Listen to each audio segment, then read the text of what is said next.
Welcome back to another episode of Life Better. I am your host, Shazmeen Bank, and you know that you can bank on me.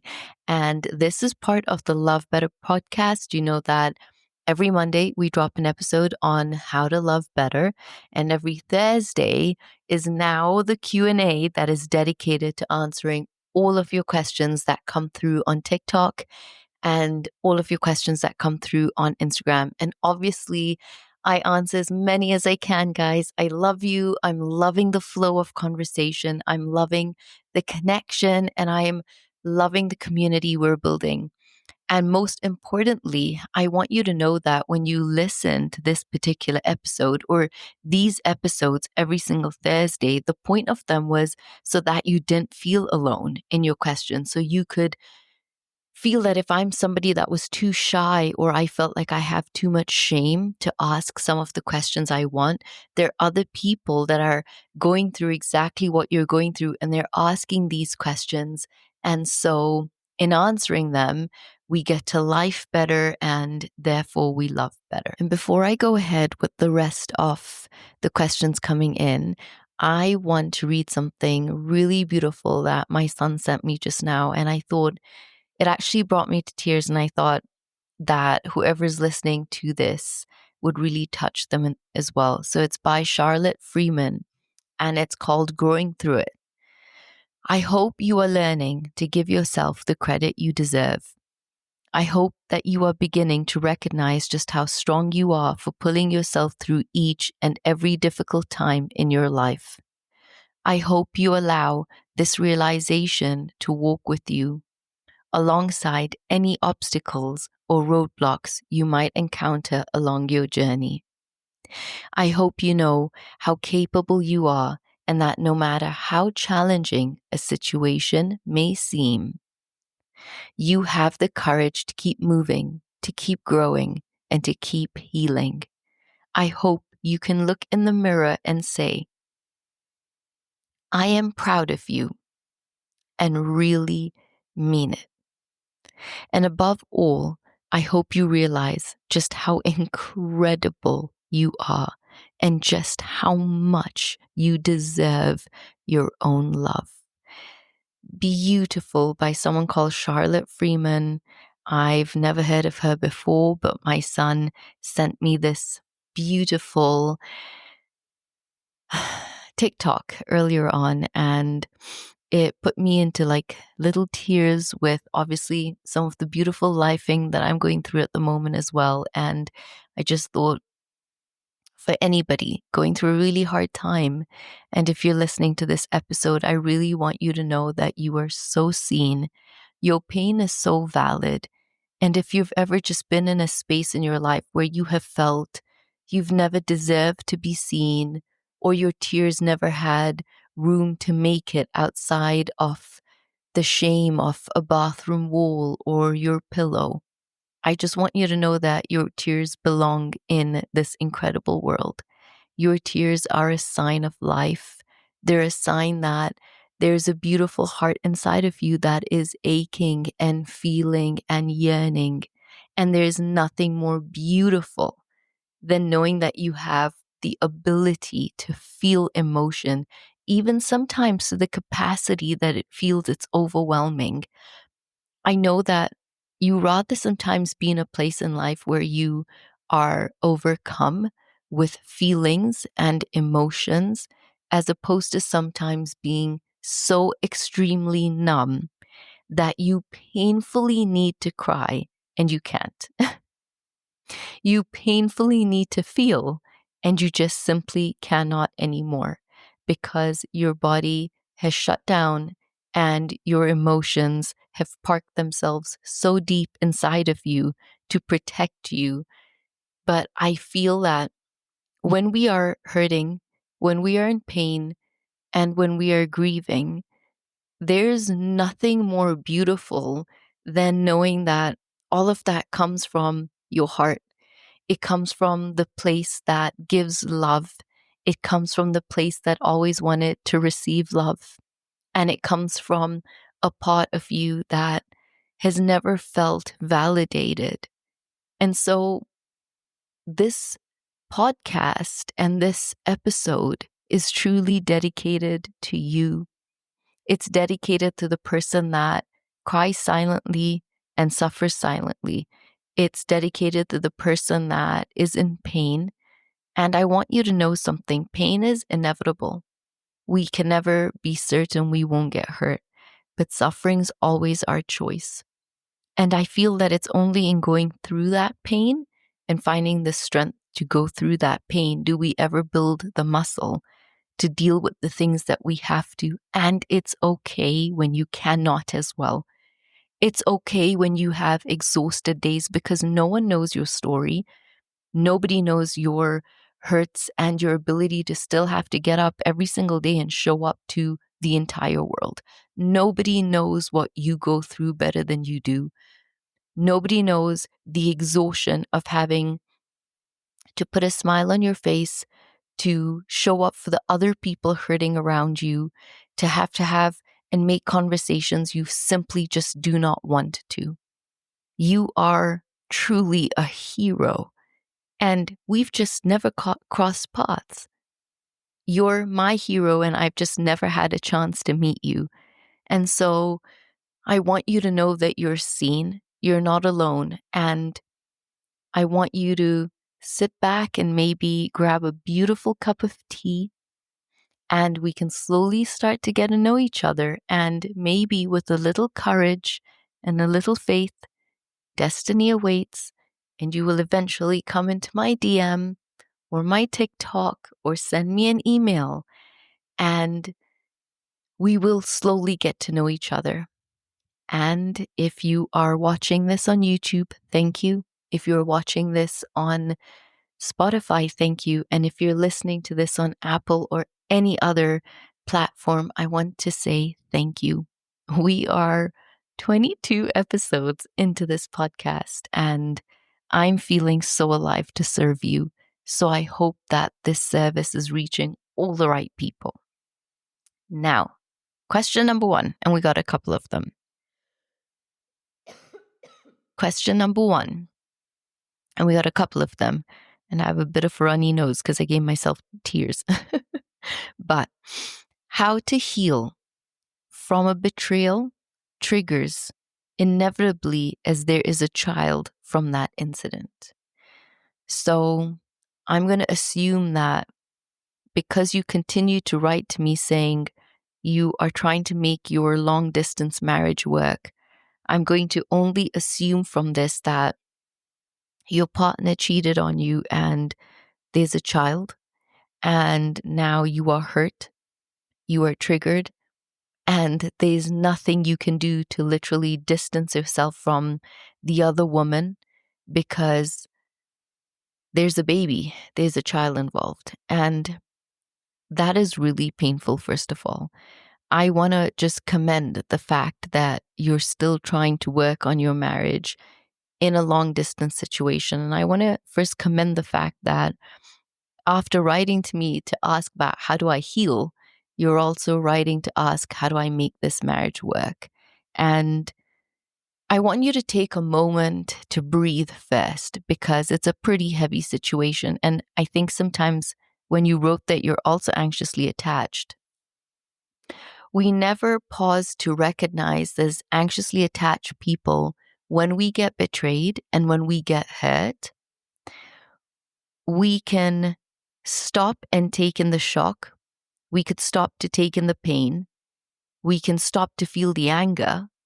But then within a couple of days or sometimes even hours, your empathy and compassion and longing for their connection again, longing for their validation and reassurance that they still love you is very much there.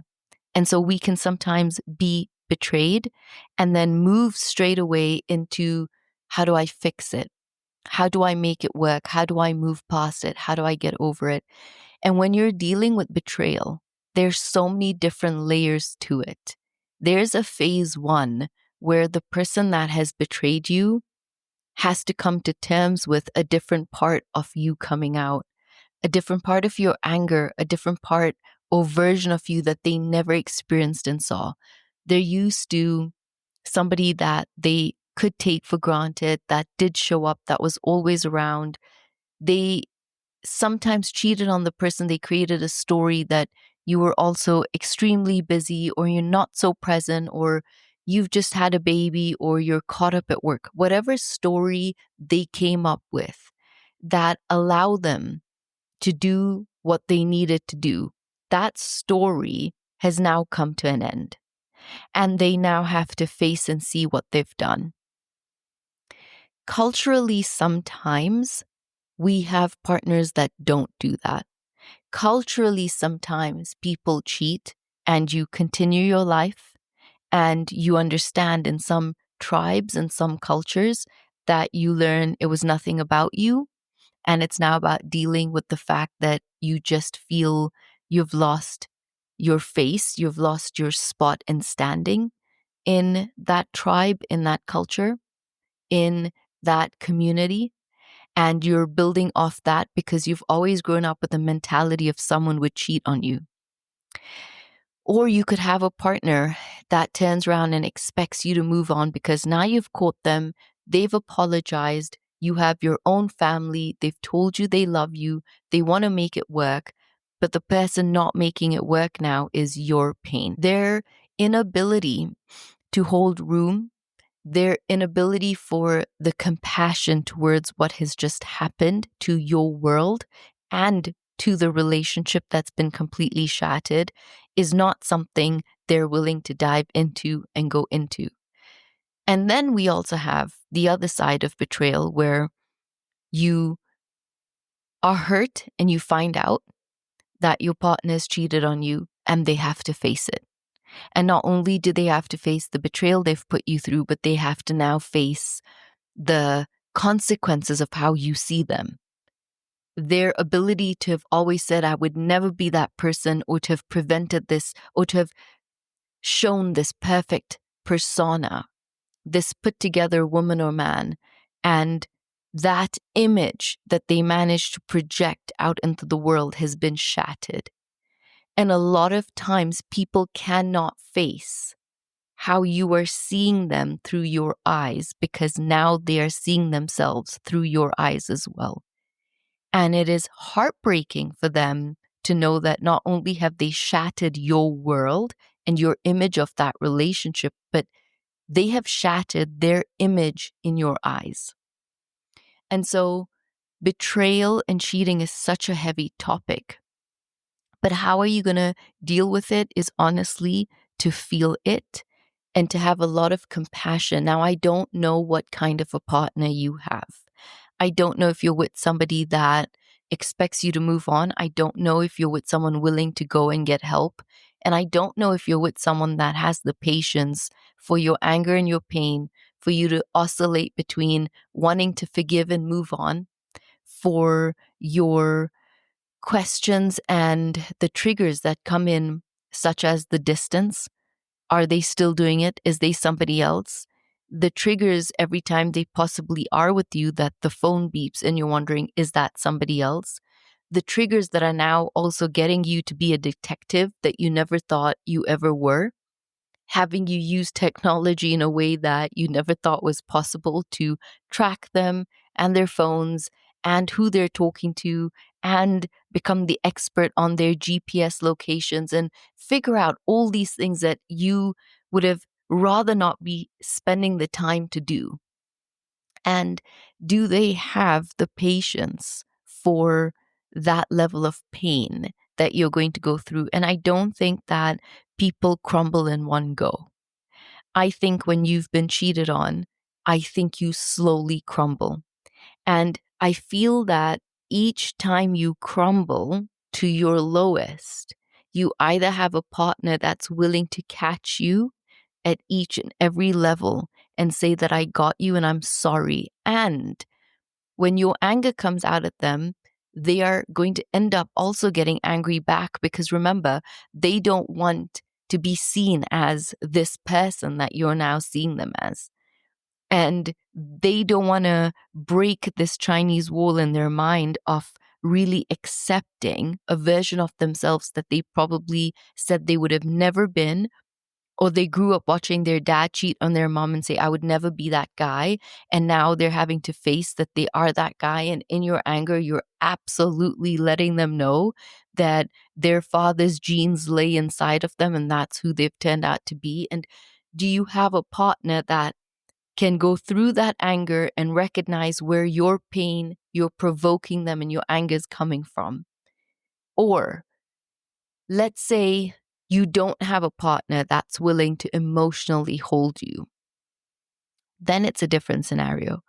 Then you working through the triggers is going to be slower and more lonely. And I would not be scared as those triggers come up to voice how you're feeling, to ask the questions of who messaged, who just called, why didn't you pick it? Why did you put the call on silent? I want access to your phone. I want access to your emails. Are you willing of the betrayal that has happened and the fact that a child is now existent that I cannot move away from and neither can you? So it's not that you've only gone and cheated on me and broken me, but now you've brought something into my world that I have to now deal with. And I have to give you the permission to be a part of because I'm only assuming you're not going to tell them to cut off the baby from their life because this is an innocent child. And I don't know who that other woman is and what she could probably be leeching on to sometimes to hold on to him a little longer through the child. And sometimes there's also a very good woman on the other end that absolutely had no idea he was even married. So cheating and betrayal is so complex and the levels can be so complex. But how do you heal from it is honestly, I really think it takes time. And I would get support and I would get help. And if you cannot afford a therapist or you cannot afford a relationship coach, then I'll do my best to be there for you through the DMs as much as I can. But I would turn around and tell you that you've got to be able to really be honest with your feelings. And one of the best things you could do is truly start to journal everything because it has to come out somewhere. Either it's coming out in an email or in voice or text messages or in a journal. And if you don't have the ability to send it to them because you're just going to get more pain back from them, then at least write it and send it to yourself. Write that email and send it to yourself. Write that voice message and send it to yourself. The one thing that does help with healing, and it's not ever making behavior excusable, but the one thing that truly eventually brings comfort is, first of all, holding a lot of room for your pain. Allowing yourself to really understand they're not going to be great days. Being unbelievably kind to yourself where you might slack off. And then being able to really reassure yourself that it had nothing to do with you. That you are somebody that is whole and loving, and start to reassure yourself that whatever they are trying to fulfill inside of them, whatever void, hollowness, or trauma they have not dealt with, results in them having to have an affair that can leave you really wounded. And it really, unfortunately, has nothing to do with you, but is now spilled over into your world. And this betrayal has come into your world and your light so that you can start to build the muscle of self-validation and self-reassurance. Now, not in excusing painful behavior, but this works for anyone that is going through pain, is to be able to really see that bad behavior stems from a lot of pain someone's going through that they cannot face. And so the affairs, the numbing, the addictions are all ways that they never have to deal with, knowing that there's very much something they have to deal with, but they don't go there. They don't even know how to comprehend there's somewhere to go to have to heal. And in knowing that this person has caused me this level of pain. And then on this hand is my pain. Here they have pain and here I have pain. Both pains exist. And if I start to understand that they've hurt me because they are hurting, doesn't make my pain less, doesn't make me have to pull away and only caretake for them. I can very much say that I'm hurt, I'm broken, and I don't know what to do with this level of betrayal except to feel it. And very much that they're in pain. And that's why they've done what they've done. And a lot of the times we're not able to hold space for someone else's pain. And in holding space for someone's pain doesn't mean you need to do anything with it other than just understand it for your own healing. But you very much on this side need to give a lot of tender love to yourself and a lot of patience to yourself and start to ask yourself a lot of the right questions. Do you want to go through this betrayal on your own? Do you want to involve someone, which is the person who's hurt you, to very much be a part of this journey? And I would start stepping up for yourself by saying, I did not ask for this pain and yet it is here. So I'm gracefully and ungracefully at times going to go through it. But I think now's the right time that you start setting boundaries in your life. Boundaries with the long distance. And it's not about you're anxiously attached in a long distance marriage. What do? You're more anxiously attached because they've just cheated on you. Your anxious attachments probably just popped up like a really ripe pimple. And it's sometimes one of those ones that pop and they give you no notice of where they're going. I don't know if you've ever experienced that, but you didn't ask to pop, and that pop is your anger and your shock and your hurt and different trauma coming up for you too.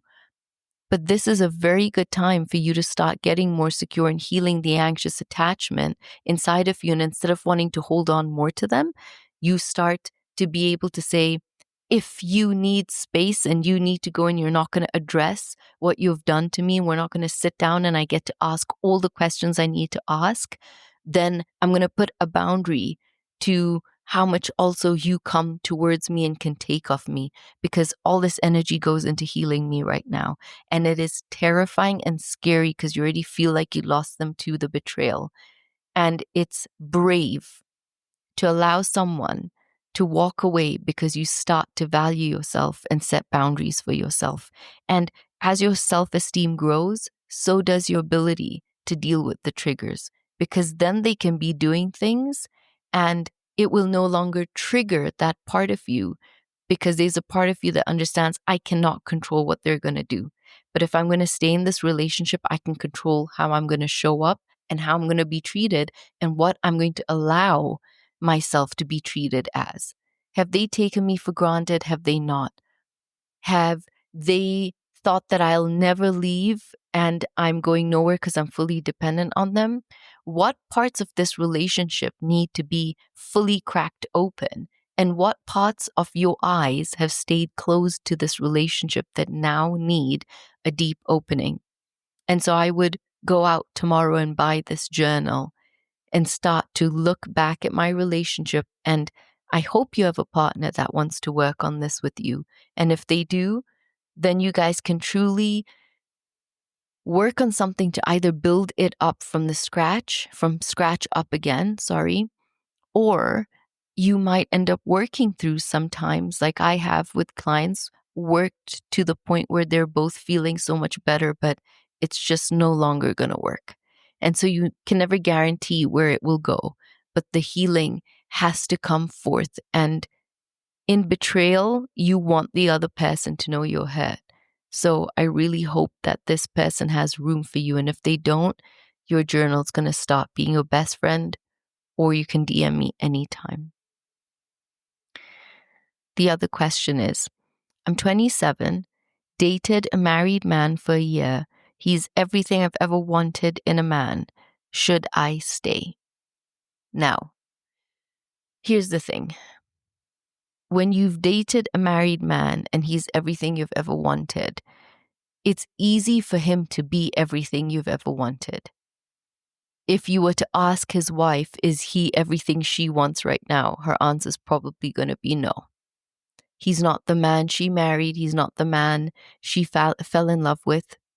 He's not showing up for his family. He's pulled away from the relationship. He's probably not even sexually active. She's seeing sides of him that are breaking her and hurting her. And I never want you to be the person that's on the other side of someone's karma or someone's trauma or someone's pain. And sometimes there's a void, an emptiness, or an exhaustion of being alone. And so we settle for saying, I've fallen in love with someone and they're hitched to someone else, but they're saying all the delicious right things to me. But what if it's easy for him to do this to her with you? And he's not going to leave her. Or if he does, leave somebody who put her faith, hope, and dreams into him. And he shatters all of that by leaving her for someone else. Then what guarantee do you have that he won't do that to you? And you've got to understand, when a man is having an affair, sometimes they stay longer out of guilt. And other times they're never letting the other person go because they love that person and they want to hold on to that person and they know what that person has given up to be with them. But there's another side of them. There's another part of their personality that just gets to come out and explore and have fun with somebody without having to really tie those strings down. In his marriage, the knots are tight. But with you, they get to be flexible. He gets to be different parts of himself and open different parts of himself and awaken different parts of himself that if he was guided correctly in his marriage, he would have been able to do with her too. Because we all have these dark and light sides to our energy and our sexuality. But when we are gifted enough in a relationship to take the light and the dark sides into that marriage gets to experience all sides of us, our dark and our light energy, our masculine and our feminine energy. And so there's probably a part of him that he gets to run away from. And it's so easy to show that version to you. And this is sensitive because there's feeling for you. I hurt for you. I hurt for the wife and I hurt for him. Because all of you are wounded and sometimes she has no idea she's about to be wounded. She has no idea the betrayal she's about to experience. She has no idea what's coming for her. And lo and behold, her world is going to be shattered if she finds this out. And it's already being shattered with what she's probably experiencing in her marriage now.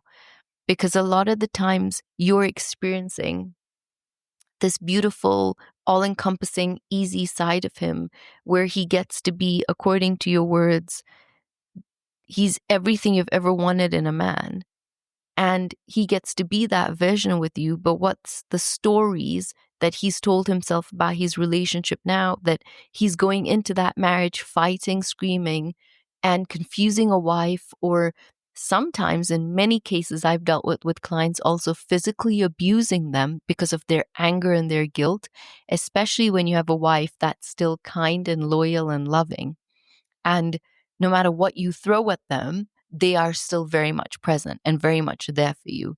And so I want you to take a moment to realize there's a part of you that is seeking to be seen, loved. There's an exhaustion inside of you that probably just doesn't want to do this alone anymore, and you want to be taken care of.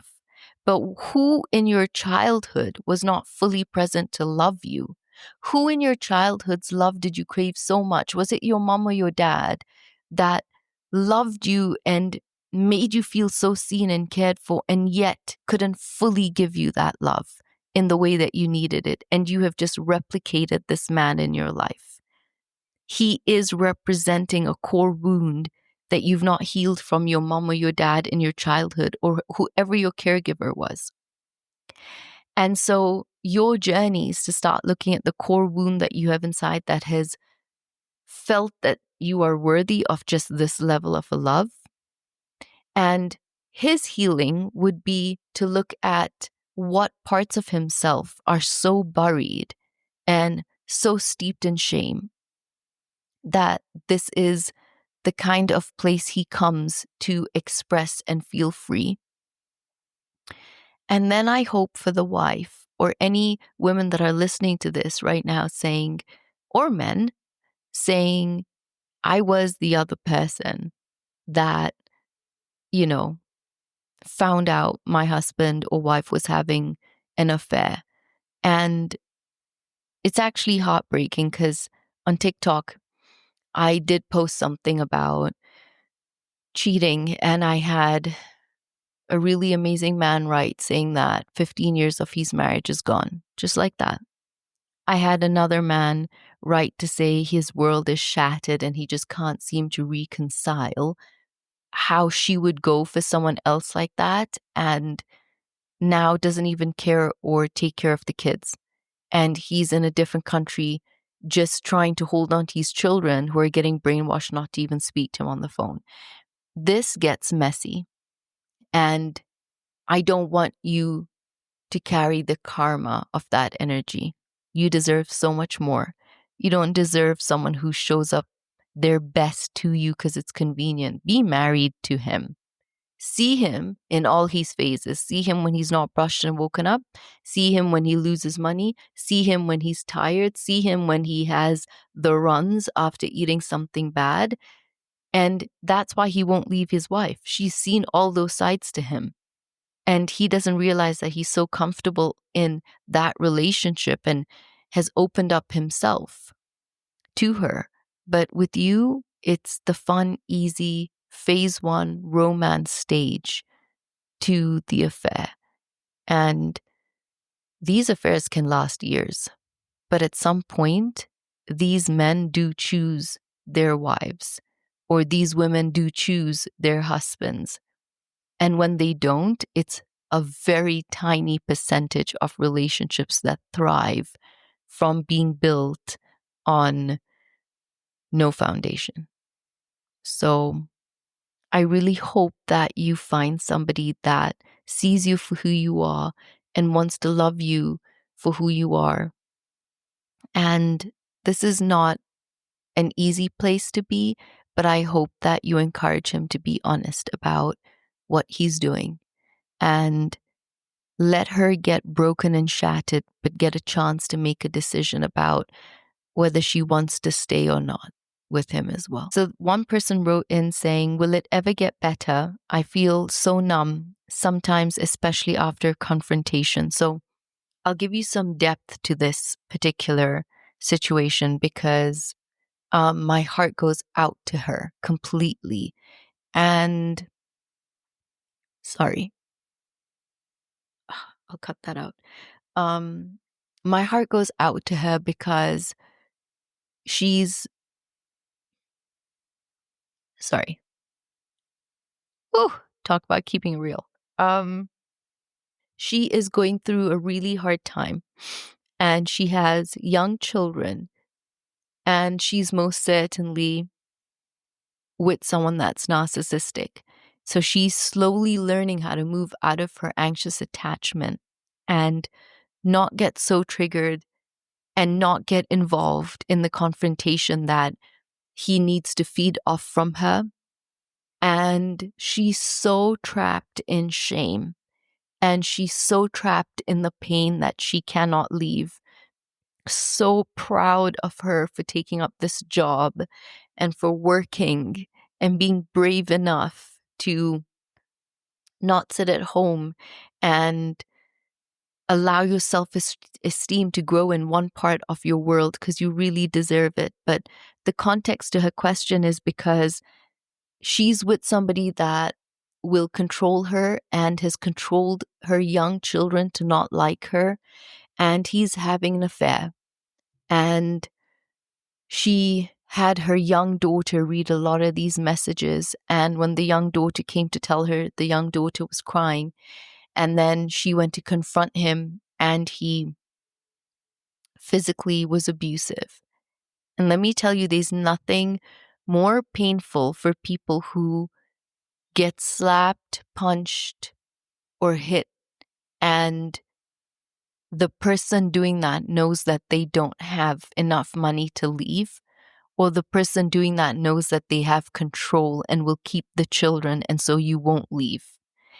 And they have it all mapped out.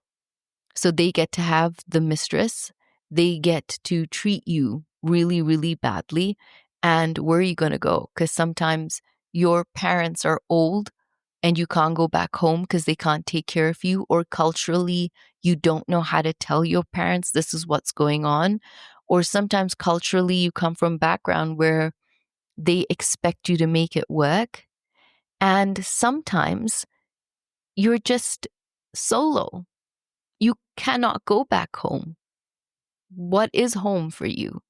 It's with probably a parent that is also narcissistic and is waiting for you to fail so you can go home so they can probably do the same thing to you. This is real life. And that's why this episode's so important, because we have to bring to light that people are hurting and people are making hard decisions in life every single day. And people are fighting to have a voice, and people are fighting to be seen. But most importantly, I want people to get empowered to see themselves. When you stop looking for someone else to validate what an incredible human you are, and you can do that for yourself, will you wake up and start to make decisions from a place you never knew you could? So, to answer your question, you feel numb sometimes? Yes, a lot of the times I can imagine, sweetheart. And I'm just privileged you write to me and you share your journey, and we can help you. And privileged you've allowed me to share this with so many other people that you have no idea are going through this right now, and your story is going to inspire them. And so the confrontation she had left her feeling a lot of shame, because she felt, I knew I should have walked away. And you've told me not to give into the triggers. And this is the thing I want to talk to anyone that's anxiously attached, is a lot of the times we think that you are going to start getting secure or learn when you're feeling triggered, and you're just going to stop in that millimeter of a second to not react. Healing anxious attachment takes time. And then it will come a day where you do not react and you go, holy, I am proud of myself. But until then, you should still be so proud of yourself for now knowing I should have walked away. That's where you're proud of yourself the whole journey. It's not just when you become securely attached. It's the journey to healing this anxious attachment.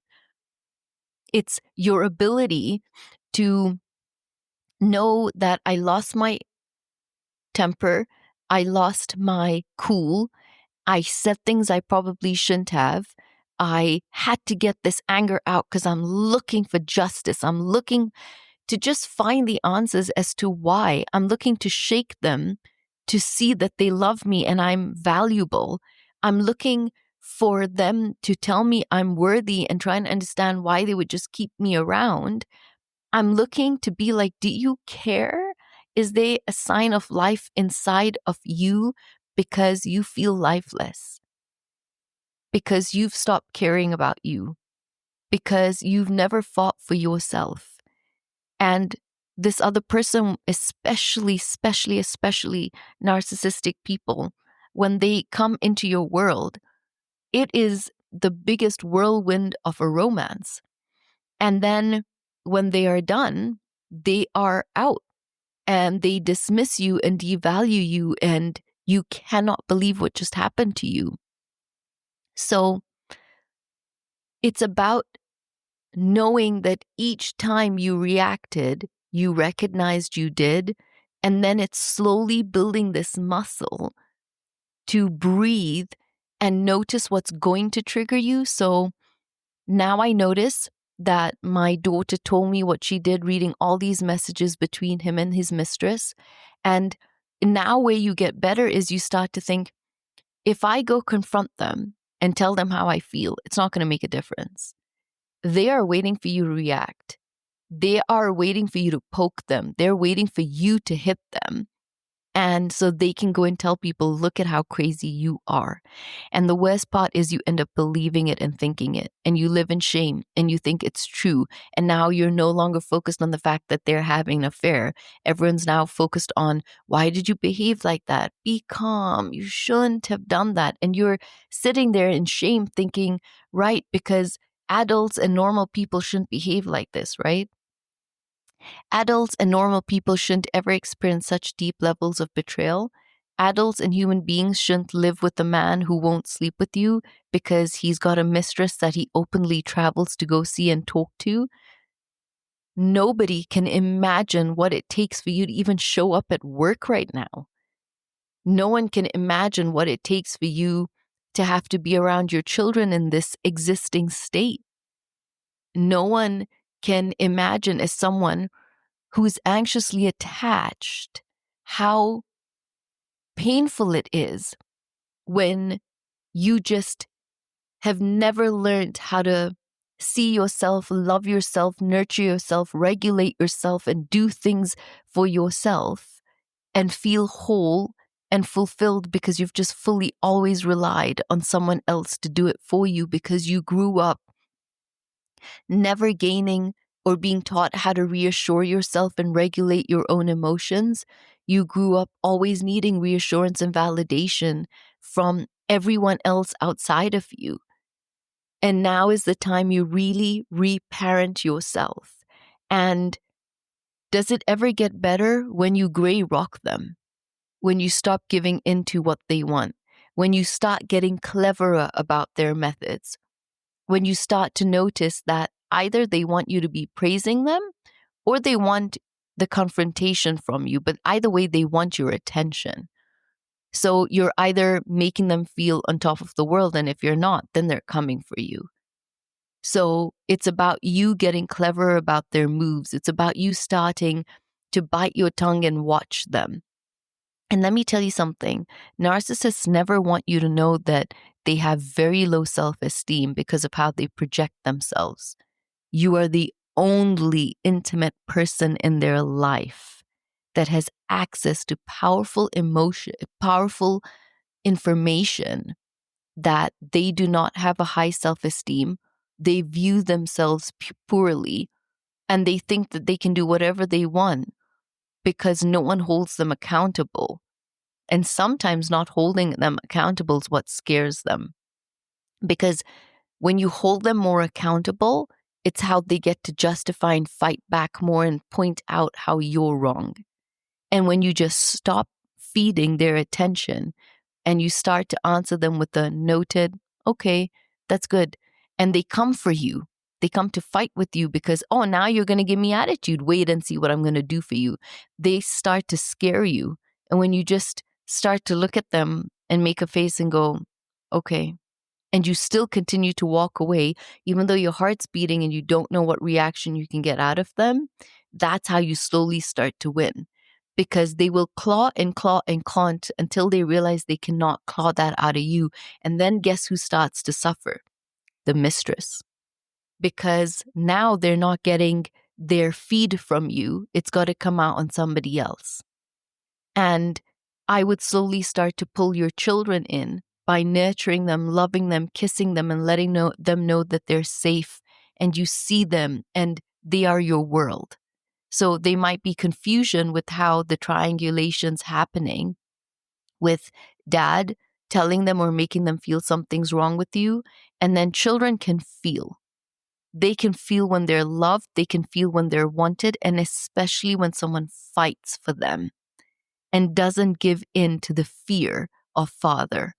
because then they can end up growing up feeling like, I wish you fought for me. So my advice to you would be, it's okay. Don't be ashamed when you still lose it. Don't be ashamed when you get upset. This is not an easy situation, but start to get better at regulating yourself. Start to get better at thinking. Instead of anxiously attached having the reaction, start building the muscle of journaling, thinking about it, not reacting and just going for it. Pause, breathe, let the 90-second pass. After 90 seconds, if you are so fired up, give your body 30 minutes to regulate yourself with a walk, with music, with a shower, doing something, cooking, anything that will not allow you to engage in it. And then in your sensibility now, when your body's back in a ventral state, now ask yourself, what do I need to do?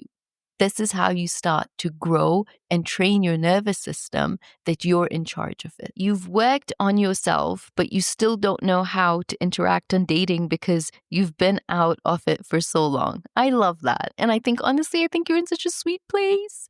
You're in such a beautiful phase where you've worked on yourself. You're in such a beautiful place in your life where now you're just going out and you're going to date and you're going to meet different people, and you get to just see that this person I've worked on, who am I attracting? Who am I inviting into my life? Who am I, still pulling? Do I still need to do more work on myself? Because I love that when I have clients that are securely attached and it's taken work. Let me tell you something. This is not something they grow over 3 months' time.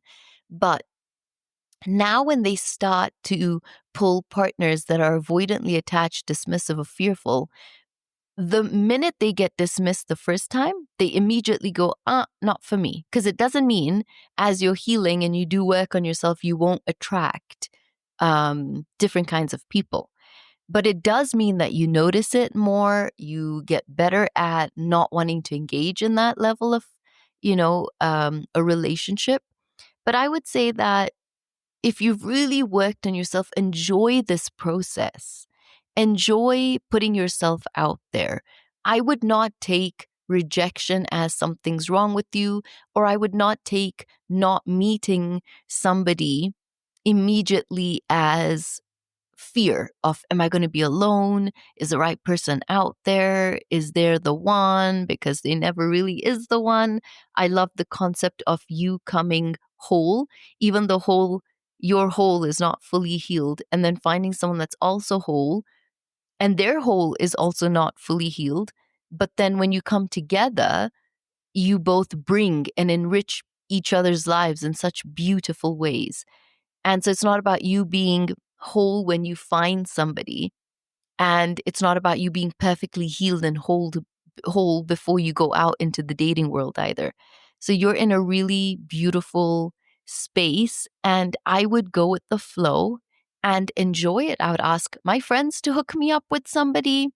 I would be open to meeting different people and just see what comes. You're in such a beautiful place. Somebody else says, I am glad that I came across your video. My ex-girlfriend, who's a fearful avoidant and is aware of her attachment style, has left again. And for the second time, jumped within days to a rebound relationship. She says she's like a homing pigeon and always comes back to me. I already have a gut feeling that she will be back. I think that we are both trauma bonded. Now, here's the thing. I remember the guy that wrote this video because I actually asked him for permission to share this. So when your ex-girlfriend, who you know is fearfully avoidant, you know what I find fascinating, first of all, is when a fearful avoidant dates a dismissive avoidant, they really experience the extreme of the pain of being anxiously attached and discarded. And when an anxiously attached person dates a fearful avoidant, they really date the extreme part of the avoidant. And you almost end up feeling that fearful avoidance should find secure people. They should find more anxious people, because of the loyalty and the ability for that attachment style to hold more room for the other person. But I don't know what your attachment style is, but if this person's already gone, if they keep leaving all the time and they feel that they're a homing pigeon, then they need to get comfortable with making their home somewhere else. You need to destroy the nest that you've allowed inside of your heart for them to keep coming back into, whether that means you take the nest out completely and you gently put it somewhere else that this beautiful pigeon can land and heal in that nest, but no longer in the vicinity of your pure heart, because you end up getting really hurt. And you are nurturing and nesting somebody that when they feel full and ready to fly again, they're out. And then you're left thinking, but I gave you the home. I gave you the shelter. I gave you the care. I wounded your broken wing, and now you're out there flying. And the thing is, when they rebound, it's because you took care of them, that they did not have to deal with what they keep causing to break them. And then they rebound or go into addictions because whoever wants to do the hard work and look within, if you're not anxiously attached or securely attached, who wants to do that hard work? Fearful avoidants are not inclined to sit around and think about their life. They're not inclined to sit around and just naturally pick up self-help books and listen to podcasts. Something happens in their lives that will have them turn the key and decide, enough. I'm tired of feeling this way. I'm tired of running. I'm tired of feeling lonely. I want to experience a love. I'm tired of hurting the good people I meet in my life. But you have to stop allowing them to nest inside of you. And that means that when you shut off that pot to them, you've got to clean out something within you too that allows you to feel that they can keep coming back. Someone's only going to come back when they know you're going to take them back. And a lot of the times we feel we're trauma bonded is because we get addicted to the trauma in that relationship. We get addicted to them leaving, and we get addicted to them coming back because of the highs and lows that that relationship leaves you feeling. You actually get addicted to the emotions of the withdrawal of this person. And then when they come right back, the addiction is filled. And so you're now breathing and you feel like you, like any other addict, have had your fill, even though the relationship's toxic and there's nothing resolved. But you're emotionally satisfied on the wrong high. And that's why we think trauma bonding is from trauma. It's not. A lot of the times it's the trauma in that relationship reigniting the trauma. Their ability to put you on a pedestal you've never experienced before, that high, that's delicious. But the discarding of you, that low, is also addictive. That low is when you're supposed to connect with self and you're supposed to come back deep down into yourself, but you're searching aimlessly, looking for them, waiting for their love to come back so they can put you on a pedestal and make you feel high again. The only way to break these relationships and these cycles is by not being available when someone comes back to ring the doorbell. No one is home. The old person isn't there anymore. You have moved. You've moved to a place where you want to recognize your self-worth, and you've moved to a place, and don't tell me sometimes I stay in this relationship because I don't think I can find anyone and at my age, and no, we're not doing any of those things. When you heal, the first relationship that's the most important one is the one with yourself. You have to madly fall in love with who you are and not madly fall in love with how someone makes you feel. You only do that when the relationship's healthy and you meet someone that sees you and loves you, and you know that love is so pure, they're not asking for anything back.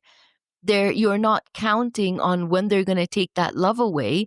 So you have to perform and do something so that love never gets taken away. And then if you're anxiously attached, you will still perform, you will still do, you will still be needy, and that love will be taken away. That's the side effect of being trauma bonded. And I did cover this episode in one of my earlier podcasts. So if you're looking to understand trauma bonding, then you can go check out that episode, and maybe I'll do another brand new fresh one because I had a lot of questions about codependency and trauma bonding. But remember, the most important part of when someone's constantly leaving is the only consistent person staying in that trauma is you. The only person saying that I'm willing to be bonded is you. But they cannot trauma bond onto you if you're not existent anymore to allow that pattern to happen. I rather you exit that relationship and then go and heal somewhere, curled up in a lot of pain, and allow that pain to come through and not have to rely on that kind of a love. And maybe, just maybe, you will finally invite the damn eagle. Instead of a pigeon, you will finally invite an eagle that wants to soar the skies and soar your heart, amongst many other beautiful things inside of you. I am trying to find courage and strength, but feels like I'm stuck, can't leave. I don't know if it's attachment or dependence, but I feel like I don't know anymore about the world outside. I just know to be a wife and a mom. Okay, I remember this one was somebody that had been cheated on 5 times. 5 times. And I asked her that, you've been cheated on 5 times and you're in so much pain. And why would you stay? Why is there going to be a 6th time? And she says, I'm trying to find the courage and strength. Let us never mock how real that is. Courage and strength and the financial means to leave a relationship is not a joke, and sometimes takes years. Like the other woman that got hit, it's not easy to know that someone hits you, devalues you, and you have to stay in that same home. And it almost makes you feel that you should instantly run and move, and you know that you can't. And imagine the trauma of knowing you have to continue staying in a situation as you just get the strength to move on. And we don't factor in the exhaustion of having to build that courage and strength. There are some people that have access to the finances that allow you to leave, the government support that allows you to leave, the family members that will give you financial support to leave. And there are other times you can't even think of the financial side to leave because you are just trying to harness and deal with the shame of, how am I still here allowing this and chasing them for love? This is really complex. And the reason I wanted this podcast to be so different, to, oh, you should know better and you should leave. And if you haven't left, that's on you. No, these are real lives. Children, a lot of the times, are involved. Sometimes people are terrified about their lives, and sometimes people have lost so much of their self-esteem and self-confidence, they don't know how to go out into the world and ask for help because they have been made to believe no one is there for them and no one will love them and no one sees them except the person that they're with.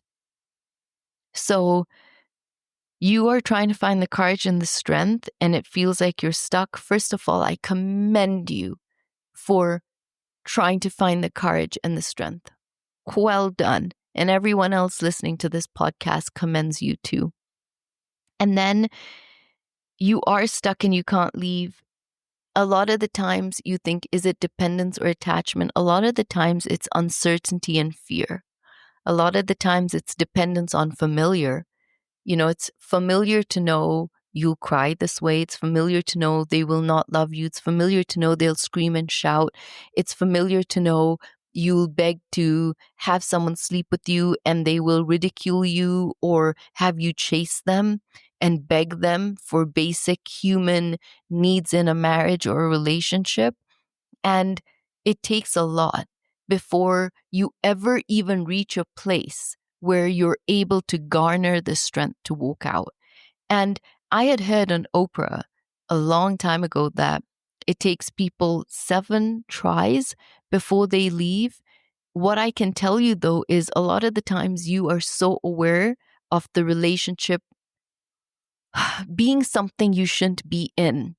But because you know you have to be in it, you have to try make it livable. You have to try make it be something you can wake up to every single day and be a part of. It is not easy at all.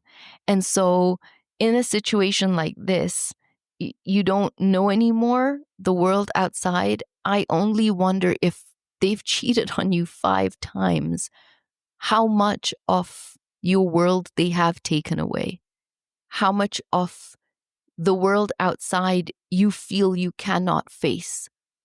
And I want you to know that you deserve to have the life that is full of, even if it's being alone and single for the rest of your days, that you deserve peace. Your nervous system deserves peace. Your children deserve the version of you that is alive, that plays with them, that laughs with them, that jokes with them. Your children deserve not the version where they are wondering what's wrong with you, and that's become familiar too. For them, it's easy to see you broken and hurt and be a zombie through life. And then they're going to go and find a partner like that later on in life. So right now, your focus is getting the strength and courage. Leech on to people that can help you. Guys, sometimes make a call to the person you never thought would help you. Trust me. Sometimes call the person you never thought would pick up. But when they hear your story and they know where you are, they will move mountains to help you. Sometimes reach out to the helplines. Reach out to your family. Take the bravery to be seen as, you guys all saw my life as perfect, and it's not. And here I am, naked. Because I'm already naked and ashamed in my relationship. I might as well just be naked in front of the people who actually want to help you.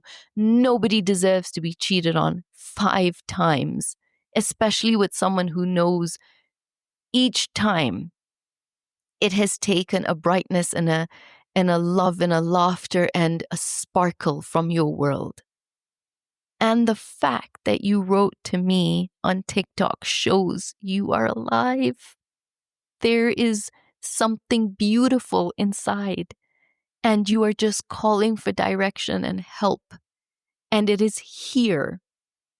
You are a strength and a voice for so many people. Do you know how strong other people would want to rally next to you and help you to get out of a relationship like this, including the other lady who's now started working to start earning? How many people would want to help people like you? But sometimes it's the vulnerability and the bravery of sharing our stories and saying that we're not okay so that people can help. And it's okay to sometimes feel that you're weak.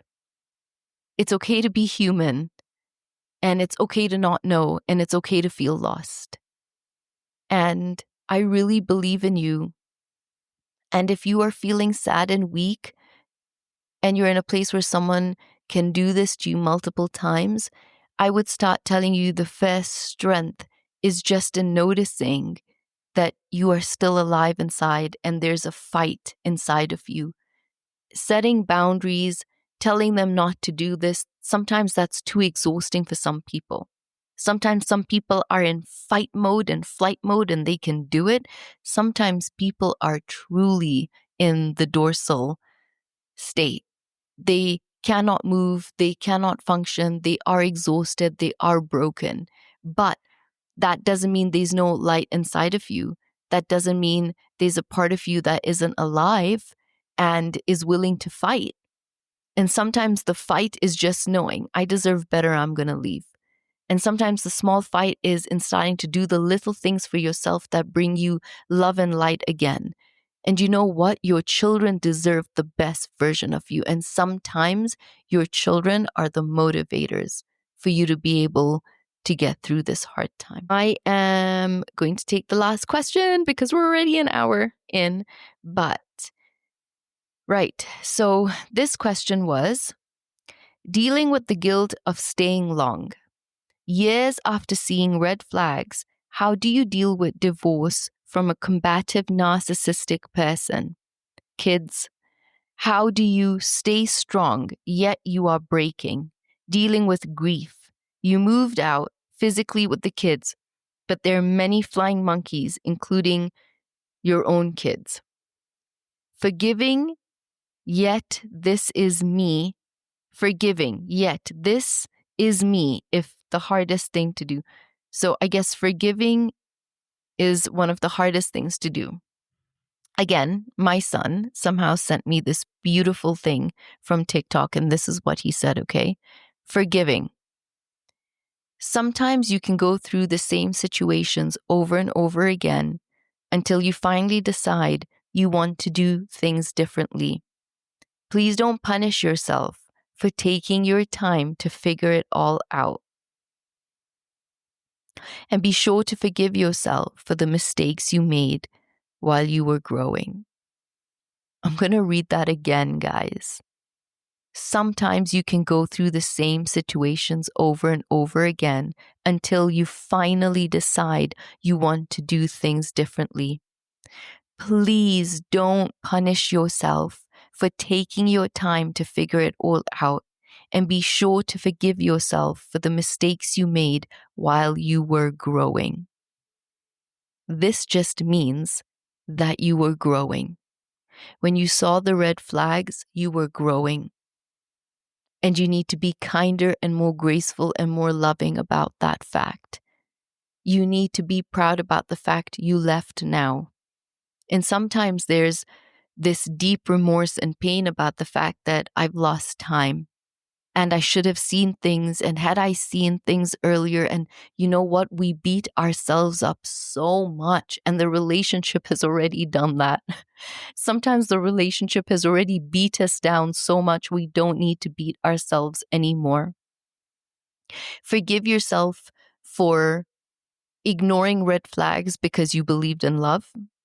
Forgive yourself for loving someone so tenderly and unconditionally. Forgive yourself for being a human that saw potential in someone else and wanted them to be more and raise to the person they showed you that they were in the beginning. Forgive yourself for trying so hard for your children. Forgive yourself for wanting to make a family work because that was like your life goal. You never wanted to be a mom that was driven by career. You never wanted to be the mom that went out and became an entrepreneur. Even, damn it, now you should.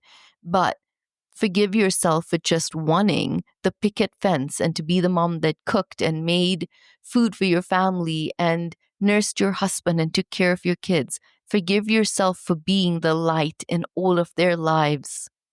Because if you're going to forgive yourself for the painful things, you better forgive yourself for the incredible ways in which you showed up for yourself too.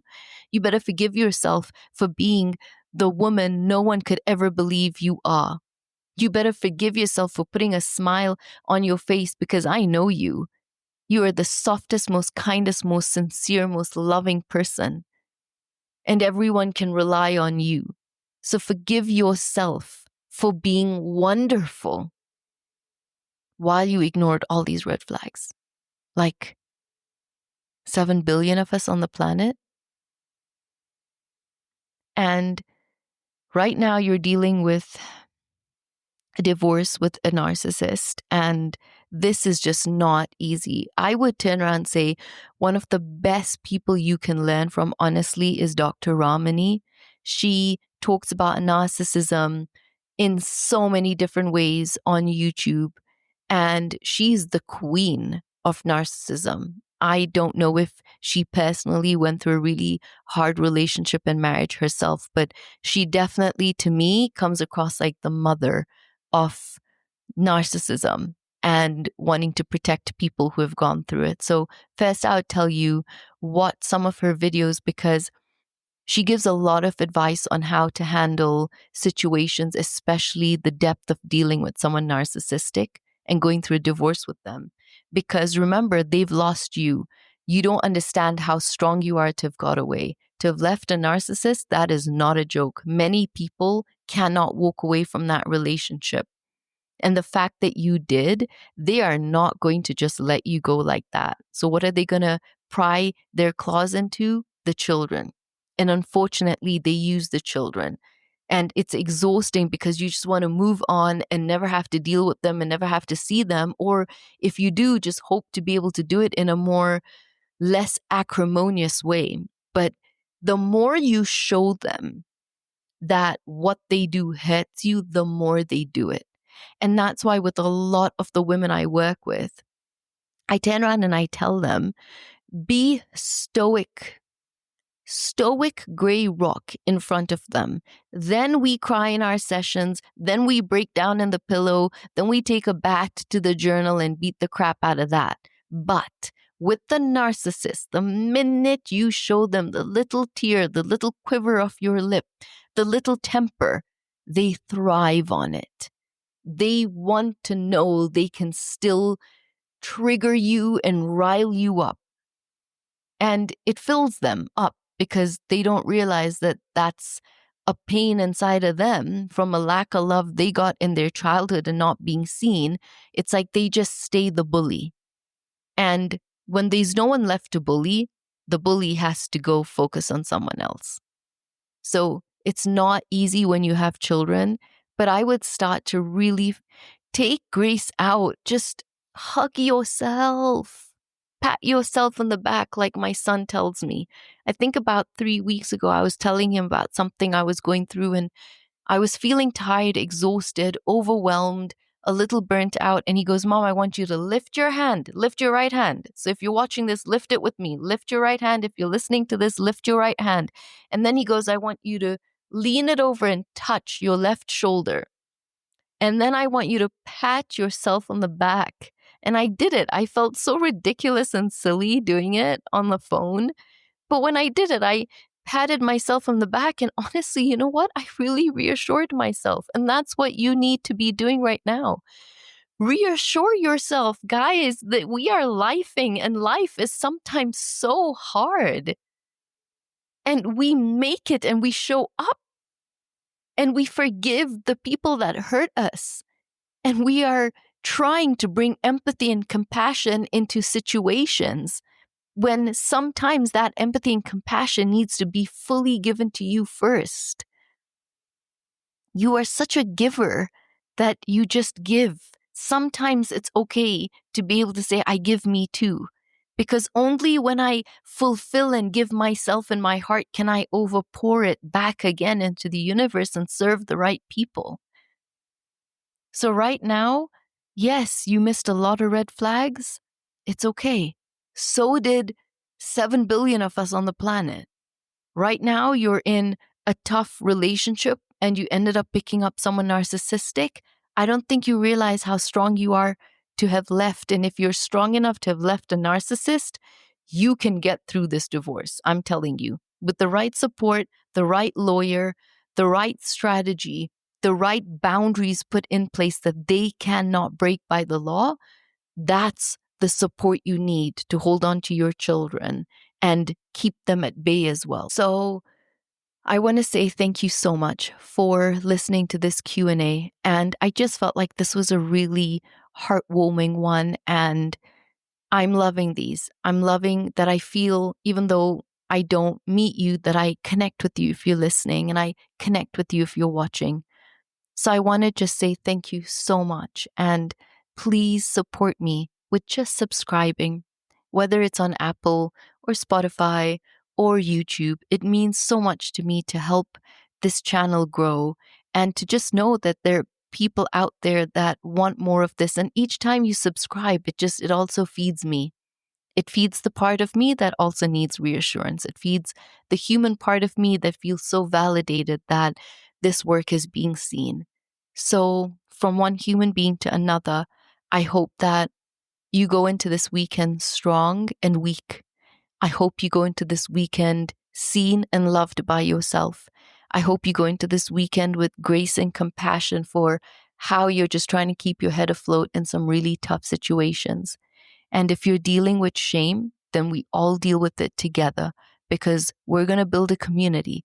And in this community, we all get to feel what we feel, whether it's shame, whether it's neglect, whether it's hatred or anger, or whatever emotions we're humanly really feeling. We feel it, but we also, at the end of the day, grow stronger for ourselves, for our children, for our parents, for God, and to be able to eventually just serve humanity and impact one life. So I love you. Thank you for tuning in to this week's episode of Life Better. And until we meet again on Monday, where I will dive deep into fearful avoidance, their traits, their traumas, their childhood, and sometimes the toughness of being in a relationship with them, I will see you then. This is the Life Better segment in the Love Better podcast. And this is your host, Shazmeen Bank. And you can bank on me.